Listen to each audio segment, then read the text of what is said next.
Hello and welcome to another edition of Exclusive Interview, coming to you from the studios of 84 TV Radio, Abuja, Nigeria. My name is Stanley Bentu. I have a question. What is leadership? Is it just occupying the highest office in whatever institution or organization that you find yourself in? Or is it helping the people around you to become the best versions of who they are? That's what I intend to find out. But before we do that, have a look at this report. It may be hard for some to believe, but the greatest challenge facing the Nigerian nation is not restructuring, militancy, corruption, economic recession, youth unemployment or energy crisis, but the dearth of selfless and visionary leadership. Analysts insist that the plethora of problems the nation is facing are the effects of poor quality leadership that has been unable to convert the country's potential to wealth. Each cycle of elections raises hopes, but ultimately dashes expectations. On the show today, Exclusive Interview seeks to break down the challenge of leadership by speaking with Dr. RONKE BELLO. She's a public administrator, policy analyst and public relations expert with almost 2 decades experience in policy formation and implementation with the Federal Capital Territory Administration, Abuja, Nigeria, in areas of administration, planning, programming and development of blueprint for IGR. Dr. Bello's career saw her serve several Nigerian presidents in ad hoc duties, including as a member of the federal government's most aggressive international investment drive during the Obasanjo years. Beyond her daily work, our guest today is an award-winning author and a multi-award recipient on national and international scenes. In 2006, RONKE BELLO received a presidential commendation for her contribution to Nigeria. Currently, she is the CEO of McFlory International, a peer leadership management and investment drive firm, one that equally assists various local and foreign governments to measure, track, and feedback on their policies. Dr. RONKE BELLO speaks to Exclusive Interview on leadership, the economy, investment, and the corporate image of Nigeria. Now joining me on Exclusive Interview, I have publicist and public affairs analyst Dr. RONKE BELLO. Doctor, it's a pleasure to have you here. Thank you, Stanley. It's a pleasure to be here. Well, let's start with leadership now. Would you say that Nigeria has a strategic vision? Of course, Nigeria has a strategic vision because if we look back to modern democracy, every administration has come with several programs which are policy intense and policy driven. The first administration came with things like 2020, Vision 2020, which then was anchored on the fact that Nigeria should be one of the top 20s by 2020. Luckily, we're in 2020. And then there are other things like investment drives. Did we get there? Well, we're in 2020 now, and I'm sure we know we're not there. And we're not quite where we're not there. We're supposed to but be. that was a vision. That was a strategic plan. And subsequent administration come up with so many. There was a time it was the Millennium Development Goals. Now we have the humanitarian services. We have youth empowerment. We have trying to build Nigeria's profile internationally to be in the Committee of Nations and all that. So we have so much. Every administration comes with a strategic plan. But that kind of looks like different Okay. visions Yeah. as opposed to one comprehensive strategic vision that we can all work towards over a period of, say, 20 years. Yeah. And we have been in democracy for 21 years now. Okay. Why it's not easy to have one strategic plan is because as a country and as leaders who are managing, who are the captains of the statecraft, there are so many angles to governance. So if you are picking health, there should be a plan for health. If we are picking education, what is our plan? What's the strategic plan for education? If we are picking development, youth empowerment, what is the plan? There's foreign affairs, because we can't be in isolation. We still have to operate within the sub-region of West Africa and Africa, and then globally. So normally there should be an all-round plan, like you said, having those bits and pockets of areas. I know there was one of the administration that had the short, medium, and long plan development plans. So they all come with strategic plans. Where the gaps are is one, between the plan and implementation. That's where always the gaps are. Because do you have the manpower? Do you have the people who really can drive these processes of development in all those areas? If you're looking at education, who is driving the policy? What's the team driving the policy? Are they equipped to drive the policy? Were they trained to drive the policy? It comes back to people talking about having the right pegs in the right holes, something like that. Because if it's not the formation of policy that flutters, it's the implementation, which is a journey. Because from when you have that vision, there's the end to that vision, which is the implementation. And then you have the measurement in between, you have the tracking in between, then the gaps come. Because if you can't track, if you can't measure, then the policy is already falling. But there is also a very big question to consider here. And I have mentioned it once or twice before in conversations I've had with other people. And that is, the difference between statesmanship and politics. That politicians often are torn in between these two worlds. And I know you're not a politician, you are more about good governance and all of that, but you're on one side of the divide. But you have a politician who comes into power, and he's very worried about whether or not I'm going to win the next election, or whether or not I'm going to mess it up for my political party. And sometimes the things that the technocrats recommend may seem costly politically. For a politician, yes. So how does a leader begin to navigate and balance all of this? I was going to must go be into the that. toughest job of any politician. Exactly. I was going to go into that. That's where the policies actually fall, or where they stumble, or where they somersault, is when politics comes into it. Because a statement must know that, okay, I believe, and personally, we in the leadership field, when we teach or groom leaders, we let them know, even at the presidential level, that look, whatever happens politically, politics got you in, you have a political party, yes, but politics in the real sense stops the day you win the election. The day you win the election into the next election, whether the leader is running or not, is all about governance. Because we shouldn't forget that people will remember a leader for what he was able to do for the people, not necessarily for a political parties.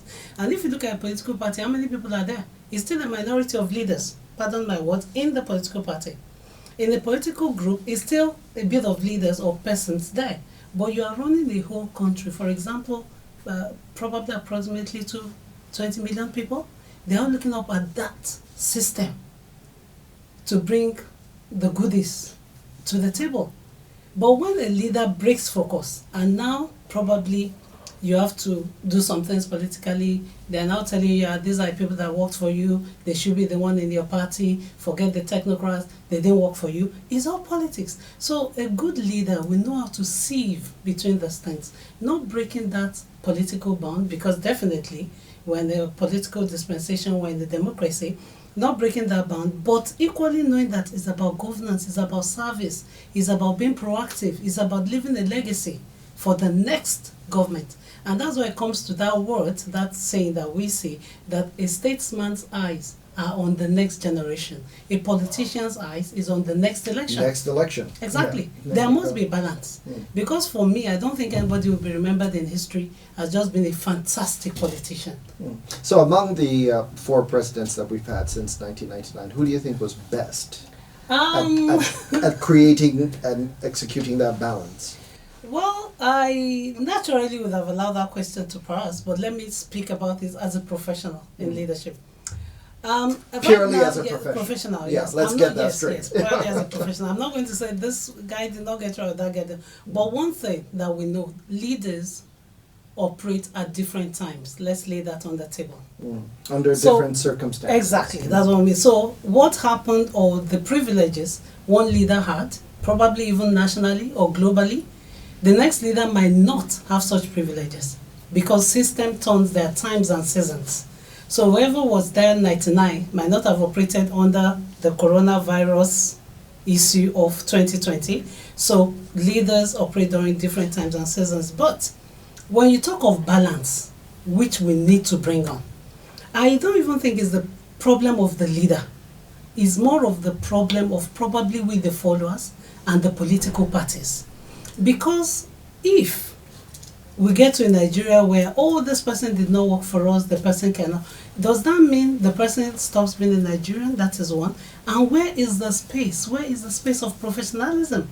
All over the world, technocrats actually drive the process of governance. And if you look at even the build-up, the initiation of civil service itself, that's what it was meant to do. It's technocrats that drives the process. Because these people too are not time wasters.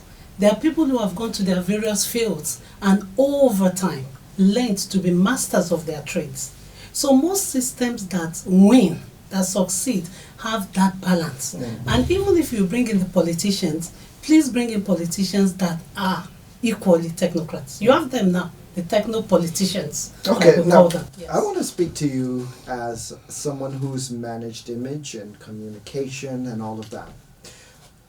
Over the course of the last 30 years, there's been a trust deficit between government and the people.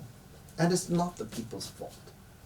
This is one of the things that you can't put on the people. Government has promised them many things over the years, and more often than not, government has not delivered on its promises. And so it's no wonder that there's an apathy or there's a cynicism that has developed in the minds of the typical Nigerian. So there's this narrative. Anything that comes from government is either designed not to fail or designed for some sort of selfish purpose or other. How does a government overcome this trust deficit that has been built over decades? It's one thing to overcome a trust deficit maybe over one or two issues. And I think our leaders tend to do that. They focus on the issue at hand and say, why don't you trust me on this? For instance, the oil subsidy or fuel subsidy. Why don't you trust me on this? The reason is because of this long history, this 30-year gap of, okay, give up this and your life will be better in a few years. It never gets better. So people are cynical. If a government is going to succeed, what does it need to do to regain the public trust? Yes, there's a huge gap there when you talk of trust. But I think this goes back to the origin of, let me see how we win elections here. Because there are lots of schools of thought that will say never trust what the politician says because it's just trying to win the election. So I will start by saying I think sometimes the politicians over campaign, pardon me to say that word, they over speak, I'm just using my own words, telling the people that look, we can do this, we can do that. They over bargain even before they get there. That all these people were wrong, we can fix this, we can fix that. It's easier when you're looking from it from across the bridge, from across, like the English we say that the grass on the other side always looks green. Exactly. So they over tell the people we'll do this, we'll do this, we'll do that. Then they get them. You see, another gap in governance in Nigeria is that even when in opposition, most oppositions don't really do what could have been classified as shadow governance. What we do in this part of the world is that when you lose election, most times you go to sleep, you're waiting for another 4 years, and if you want to switch party, you switch party, and then people move on, and it's all cool. But when in opposition, or if you are attempting or you have a vision to lead Nigeria or another country in another day, what the leader should have done over time is a kind of shadow governance. Where these policies of this administration we're trying to replace or we're moving on with, where did they miss it wrong? What have they promised the people and feel that? So that there's no issue of over-promising at the campaign grounds. So you could pick one or two things to say, okay, when we get there, this is what these people did wrong. There's never the facts of balance. They don't come out and tell you this is what this administration did and failed, and this is what we intend to do to correct it or to move it forward. In the campaign ground, it's more of vote for us, we can do this, those ones are thieves, we are better. So when they come in, they are now faced with now governance. You are now in the driver's seat where the last leader was, and then there's reality. So what do you do then? Wow. I think number one, whoever is wishing to lead us or willing to lead us must have a good study of where the subsequent governments failed and what can be done better. So that before you even come in, you know what you can promise and what you intend to change. You know how to hit the ground running. And then another point is, tell the public, tell us the people, we the led, few promises that you think you can deliver on. I would respect a leader forever if you tell me I'm doing 3 things or 1 thing. For example, probably electricity. And you come in and you accomplish it. That's not to say he's going to sleep or he or she is going to sleep on others. Yes, but he's going to make sure that this one promise just get it right. is delivered. Exactly. So basically what I understand is Yes. make sure that the promises that you made, You can deliver on those, exactly. and you get yourself some trust capital. Some trust, exactly, with the people. All right. Yes. Well, we'll take a break right now, but when we come back, we'll be talking about other things, including how Nigeria can attract investment, especially in an economy that has been ravaged by the coronavirus pandemic. Don't go away. We'll be right back.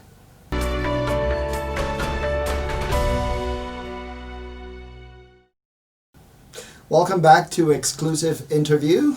I've been speaking with Dr. RONKE BELLO, and we've been talking about leadership as well as other things that we need to do in order to get things right in our country. Now, moving on, we don't want to ignore the unique times within which we live. Coronavirus. And it has changed a lot of things, especially for a country like Nigeria that was simply not prepared. Let's face it, we were not prepared for any kind of disaster of this magnitude. We've been talking about diversification for generations. We've not done it. We've been talking about increasing our foreign reserves. We've not done it in any kind of meaningful way. We were fortunate back in 2009 to have been ready for the international crisis that happened back then. But even in 2015, we barely survived a recession, and now we're faced with this. So, is it possible for Nigeria to attract investment during this pandemic? And if so, how can we do that? And if not, what next? Well, like you rightly said, the world, in fact, indeed, the world was not ready because no one saw this coming, but it's here. And I think there are always good times that can be born during bad seasons. It depends on the angle you're looking at it from and what you intend to do. So can Nigeria actually have investors or pull in investors, investment drives, create investment opportunities at this time? I think it's possible because what do we have that we even want investors to key into? Because we must have something. That's the basis of investment. Well, we do have oil. Oh no, but anyway, taking our eye from the non-oil sector, countries like probably China or there was the Asian tiger miracles at that time, economic miracles. It was built at a time of distress. Economical distress, political distress. So now we're at COVID, but what do we have? We have so many things. For example, we have a lot of youths, even women. I know I am following stories of some Nigerian states who have created large factories, kind of warehouses, where all they sew is the face mask that people use and other things. Sanitizers are coming up now from every corner. I'm sure the agency on top of that is making sure they're the good ones. Why can't we import? That's an area. Why can't we? It might look small, but why don't we become that economic authority or that power block in, even if it's West Africa, that is creating all the facial masks and all the sanitizers people are using? I'm sure you saw Madagascar trying to come up, or they came up with what should have been a cure. Exactly. And they took the attention of the world. Whether it's approved or it's being used, well, that's another topic for another day. But we can actually look in what do we have, and then produce that, and temporarily, while COVID is getting flattened or something, we'll push that out to the world. It's a quick win. Exactly. And the good thing about investment is that the moment you are able to stamp your authority to the global world, you are recognized. You just need that breakthrough to be recognized. You need to push yourself on that state and look, this is what I have. And then the whole world start looking towards you. The whole world start coming for it. pre-COVID, that's what countries like Kenya, countries like South Africa did with tourism. I mean, people are coming from all over the world to see the safari in South Africa. That was just an area of tourism. So we need to look inwards, and like I said, there are so many things we can do. Go to any store now, you see so many Nigerian-made sanitizers. If they are good enough, why are we not pushing them there? Why do we go to our stores and I have to see products from Ghana? I still see some that are good, I buy. I see creams from Abidjan, cocoa butter.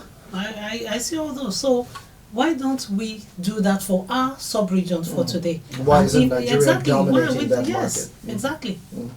Okay, well, the image of And then Nigeria, the people will be rich.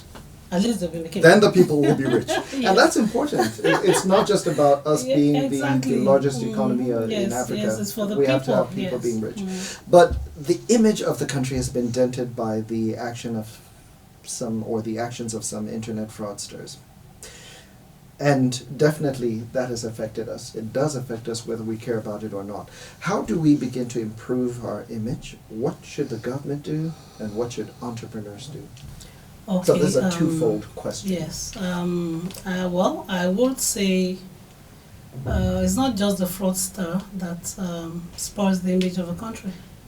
There are things that happen in the country itself that is a put-off to another country or to the global society and all that.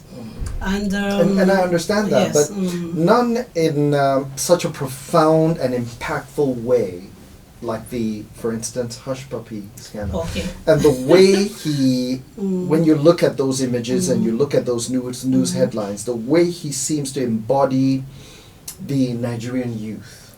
Well, it's a huge thing, and it's something we need to look at carefully. I get what you're saying. And it's a serious situation that You see, we need for to evil, counter. I mean, it is still alleged, but for evil to reign is because the good people are doing and saying nothing. It's twofold. So what I expect of a country that has that PR or public relations or integrity question hanging over it now is to make sure we project more people who are doing something well. We have Nigerian youth all over the world who are excelling in their various careers. Medicine, so many fields out there. But do we know them? How does the country get to know those people, bring them together? When we do national awards to honor the citizens, are they captured on those lists?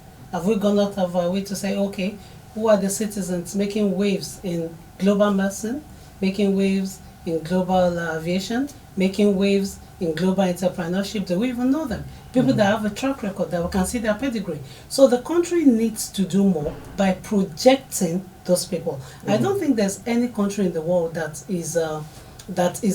does not have its own bad citizens, pardon my word, or people who are presenting the country in a negative light. But what good countries do is to make sure they bring the good people who are doing something well, and then they just project those people. Yes. So it's an interesting assignment that could be given to Abike Dabiri, for instance. Yeah, Abike, when these things come out, it's a good time for you to project some of those stories. But Abike is to compete with she's these doing negative so much stories. because I follow her on Twitter, and I know she's always there telling us, oh, this Nigerian has done this Nigerian. No, but beyond just saying it on Yes. her platform. Yeah, she needs to do it's something maybe more. going as Yes, far as exactly. making sure that some of these stories come out. That's why I in talked about mainstream the media. national award, because I have been opportuned to have been part of probably 7 or 6 national awards as one of their compeers, and so we read the citations. But do we see citations of such people in that citation? Who is looking for them? And that's why I'm happy Abike Good has question. that. All right, but I want to talk about your book. You wrote a book, Yes. Image, Who Cares? Okay. Tell me about this book. Unfortunately, I've not had the opportunity to really dissect it, but what were you trying to get at? Image Who Cares was born out of necessity, because almost out of frustration. I looked at our system, and from the traffic to you going into a restaurant, to you going into a hair salon, or which we all go to the marketplace, to even the traffic, to government offices. there were some things that were just frustrating because it meant we are people that did not really care how we are seen or how we are. Exactly. Those are two things that drove that book. Because in traffic, it's more of where there is a way, there is a wheel. Nobody observes the light. Someone is coming and is okay, I can go. You're not bothered what the person to the right or left is doing. You just do your stuff. You go into some restaurants and you're there for hours and nobody's even attending to you. And even when they're attending to you, most times you get the bill of the cost of what you're going to eat right to you faster than the services that are going to be provided.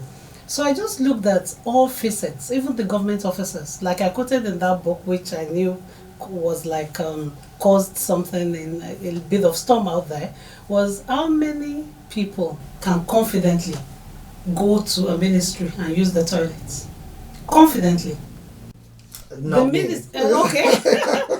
The minister, the bosses, the DGs, the directors, why don't they pop in once in a while? Not theirs, not their own toilet, but the toilets that their guests sees, that the investors use, that the visitors, that even their staff use. That's all what Image was describing. These things are little, but that is how you perceive how a people or a country are. It paints the picture.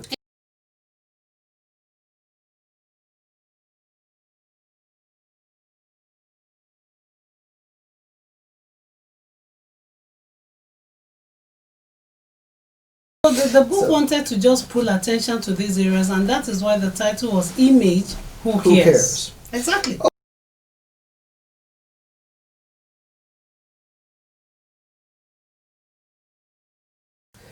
Oh, well, I'm blessed to have done several ad hoc assignments for several Nigerian presidents. Actually, I started my career with then the military president, IBB.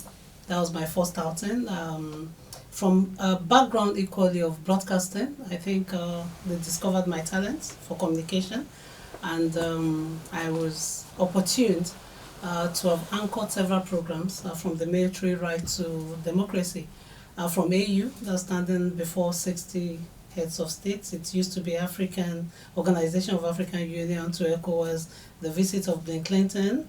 I mean, all those were programs that I was happy and opportunity that Nigeria pushed me out there to be the face. And then when the investment drives of that administration began, I mean, I traveled the whole world with the team marketing Nigeria.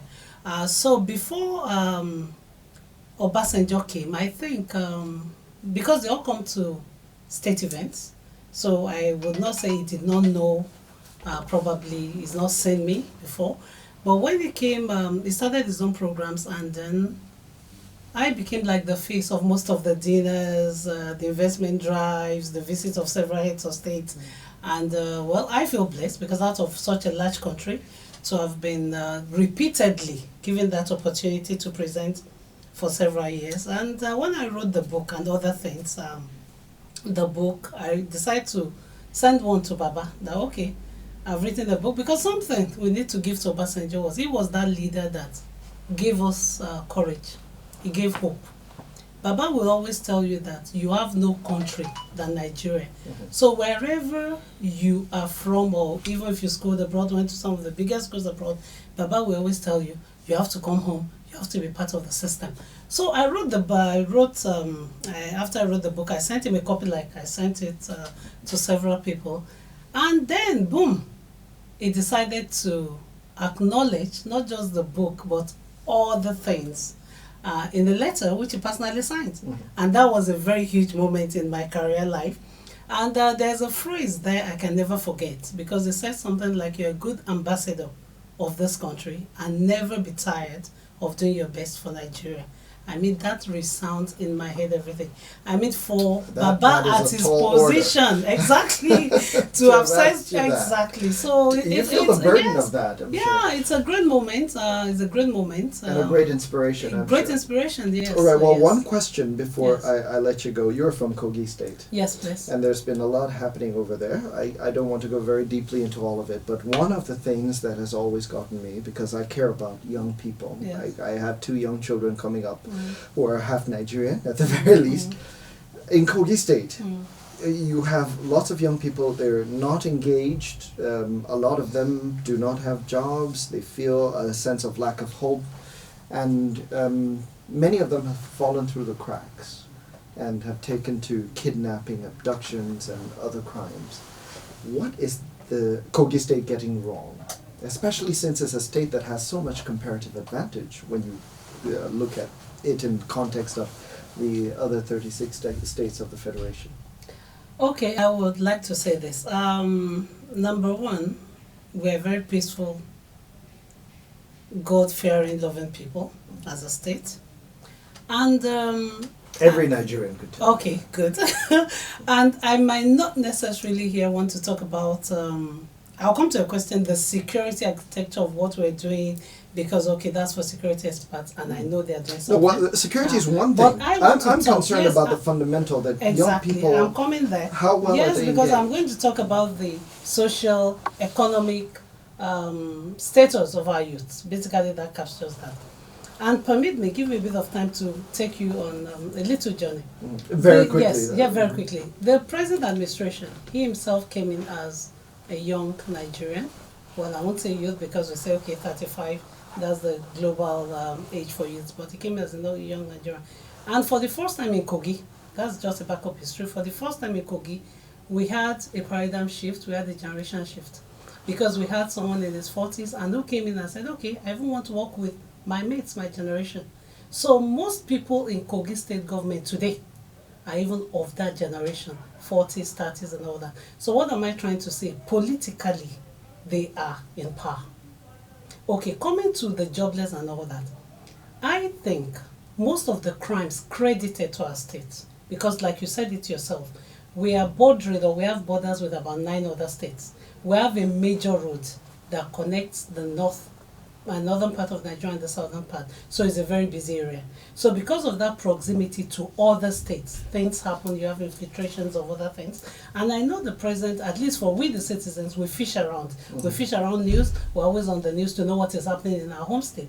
And I know the present government is doing so much in terms of security, but like I said, that'll be for the experts. Coming to the youth, right now I know there are programs that are being done back at home, not just by the government, but even with the citizens. We are trying to create jobs for the youth, because the only antidote to crime is when the youth are busy anywhere in the world. Mm-hmm. It's got nothing to even do with cooking. It's when they are busy. If they're not busy, I mean, we talk about but they have a lot of energy. Exactly. Yeah, exactly. So we are making them busy. I know that back in the area I come from, that's Yagba area, that's Kogi West. Right now, there is even I think a wood company that just moved in, that an individual brought.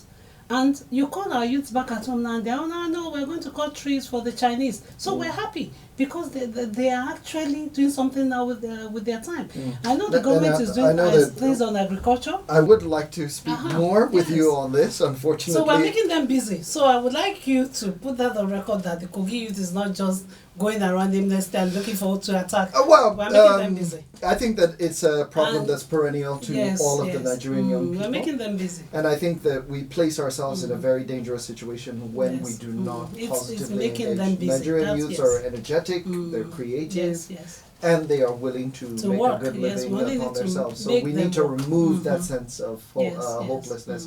And I'm glad that you've spoken to that. I would like to speak more with you about that. Unfortunately, we have run out of time. No problem. So I just want to say thank you so much, Doctor. And I really enjoyed this. I look forward to speaking with you again. I enjoyed it myself. It was a great pleasure to be here. Thank you. Thank you. We'll be right back.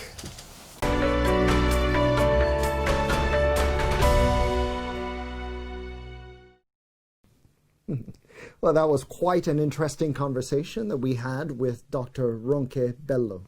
I'm sure that all of us learned quite a thing or two. I certainly did, and I want to share some of that with you. Whoever wishes to lead us must have a good study of where previous governments failed so that we can do better. Politicians must ensure that they make promises that they can deliver on. We need to look inwards and tap into the advantages that have been brought on by the COVID-19 pandemic, and that could be the key to dominating the world economy. And this is better as against dependence on importation. We need to do more by selecting people with the right track records to bring out the best in our country. And that's it on Exclusive Interview. Join us again next time. Until then, thanks for stopping by.